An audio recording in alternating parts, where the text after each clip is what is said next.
సంస్థ నారాయణపురం మండల కేంద్రంలోని మండల పరిషత్ ఉన్నత బాలికల పాఠశాల ప్రధాన ఉపాధ్యాయురాలు మందటి సుమిత్ర పదవీ విరమణ సందర్భంగా ప్రధాన ఉపాధ్యాయుల సంఘం జిల్లా అధ్యక్షులు సురేష్ రెడ్డి మాట్లాడుతూ పాఠశాలలో చదువుకునే బాలబాలికలను చదువులలో ప్రోత్సహించి నిరుపేద విద్యార్థులకు నోట్బుక్స్ పెన్సిళ్లు అందజేయడం, బాలికలు ఆర్థికంగా లేని వారికి పై చదువుల కోసం ఆర్థిక సాయం చేయడం సుమిత్ర మేడం విద్యార్థుల పట్ల ఆదర్శరాలుగా నిలిచారని అన్నారు. ఈ కార్యక్రమంలో ఉపాధ్యాయులు శాలువతో సత్కరించి అభినందించారు. ఈ అభినందన కార్యక్రమంలో శిఖలం మెట్ల శ్రావణ్, అంతటి శ్రీనివాస్ గౌడ్, బి యాదయ్య పాల్గొన్నారు. టీవీ 9 జర్నలిస్ట్ కొత్త బాలరాజ్ గౌడ్. లయన్స్ క్లబ్ అంటే వ్యక్తిగా చేయొచ్చు, ఒక సంస్థ ద్వారా చేయొచ్చు యాక్టివిటీస్. తర్వాత లయన్స్ క్లబ్ ద్వారా నేను నగరకల్ హై స్కూల్లో అవేర్నెస్ ప్రోగ్రామ్స్ చాలా కండక్ట్ చేయించాను. అది ఇప్పటికీ మా పిల్లలు గుర్తుపెట్టుకుంటారు. దాన్ని రజని కూడా పూర్తి సపోర్ట్ చేశారు. గైనిక్ అవేర్నెస్ కూడా మా టీచర్స్ చెప్తుంటాను. డెంటల్ హెల్త్ ప్రోగ్రాము, తర్వాత 10th టాపర్స్ ని లయన్స్ క్లబ్ నార్మల్గా పిలిపించి సన్మానాలు చేశారు. ఆ పేరెంట్స్ కూడా అమ్మాయి ఇప్పుడు వచ్చిందారా ఇక్కడికి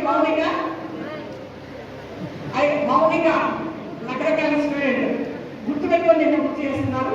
ఇదంతా కూడా నాకు స్ఫూర్తి నింపిందని చెప్పడానికి లయన్స్ క్లబ్. నేను సర్వీసెస్ అదే కంటిన్యూ అవుతూ ఉన్నాయి. చదువు అయిపోయిన చదువు మాత్రం పిల్లల్ని ఎంకరేజ్ చేయాలి. ముఖ్యంగా ఆడపిల్లలు మారుమూల చదివే పిల్లలకి చదువుకోవడానికి అవకాశం లేదు కాబట్టి క్లబ్ నాకు ఒక ఎంకరేజ్మెంట్ చేసింది. Thank you. థ్యాంక్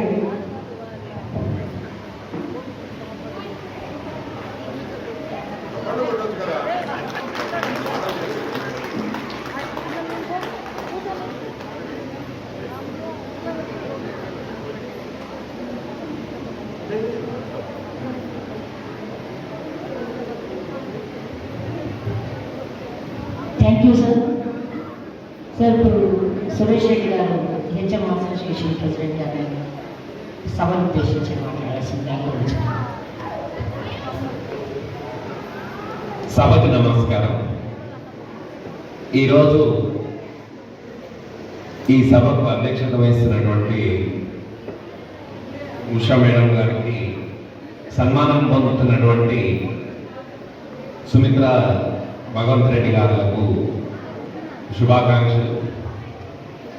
మేడం గురించి దాదాపుగా అన్ని అందరూ చెప్పేసి నాకేం మిగలేదు. సో ఇంకోటి ఏంటంటే నేను చెప్తే వినడానికి కూడా ఎవరి దగ్గర ఓపిక లేకపోతుంది. అందుకే నేను బ్రీఫ్గా ఒక 2 నిమిషాలు మాట్లాడాను. మా హెచ్ఎంస్ అందరూ కూడా దాదాపుగా బాగా పనిచేస్తున్నారు. జిల్లాలో పనిచేస్తున్నారు కాబట్టి పాఠశాలల్లో మనకు అంతో ఇంతో పిల్లల్లో మంచి క్వాలిటీ వస్తుంది. ఆ క్వాలిటీతో వచ్చిన విద్యార్థులందరూ కూడా మంచి స్థాయిలోకి వెళ్తున్నారు.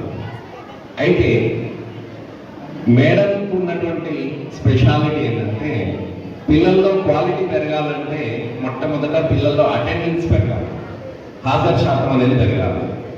దానికోసం మొట్టమొదట నగరకల్ స్కూల్లో పనిచేసేటప్పుడే మేడం ఒక ప్రయత్నం చేయడం మొదలుపెట్టింది.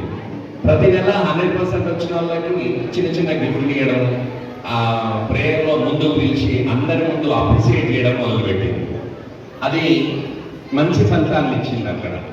అక్కడ హాజరు శాతం మెరుగవడం మొదలైంది. ఆ తర్వాత పాఠశాల బాగా నడుస్తుందని తల్లిదండ్రులకు ఒక మెసేజ్ వెళ్ళి ఆ స్కూల్ సంఖ్య కూడా పెరగడం జరిగింది.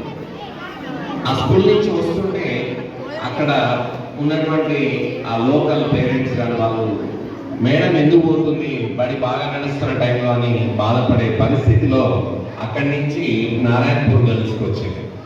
మేడం నారాయణపూర్ గర్ల్స్కి వచ్చినప్పుడు ఇక్కడ కూడా సంఖ్య తక్కువ ఉండి కొంచెం పరిస్థితి ఆందోళనకరంగానే ఉంది అక్కడ, సంఖ్యాపరంగా కానీ అన్ని విధాలుగా. అటువంటి టైంలో వచ్చిన మేడం మళ్ళీ ఇక్కడ కూడా అటెండెన్స్ను మెరుగుపరచడం, తర్వాత పిల్లల్లో క్వాలిటీని పెంచడం. ఇంకొకటి ఏంటంటే మంచి లీడర్కు ఉండే లక్షణం ఏంటంటే తాను పని చేస్తూ మిగిలిన వాళ్ళను పని చేపిస్తేనే బాగా సక్సెస్ అవుతారు. సరిగ్గా అదే ఫార్ములా మేడం ఇంప్లిమెంట్ చేశారు. ఇప్పటికీ కూడా తను మిగతా టీచర్స్తో పాటు అన్ని పనులు చేస్తూ వాళ్ళను ఎంకరేజ్ చేస్తారు. కాబట్టి తనతో పనిచేసే వాళ్ళు కూడా మేడంను చూసి ఇన్స్పైర్ అయ్యి బాగా పనిచేస్తున్నారు. కాబట్టి ఆ పాఠశాలలకు మంచి పేరు వస్తుంది.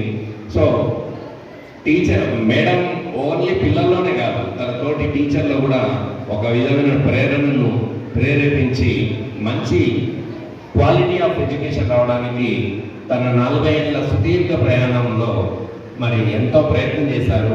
అందుకు మనం ఆ ఫలితాలను కూడా ఇక్కడ చూసినాం. టీచర్స్కి ఏంటంటే అవార్డ్స్ వస్తాయి, district award, state award, national award, ఈ 3 ఉంటాయి మనకు.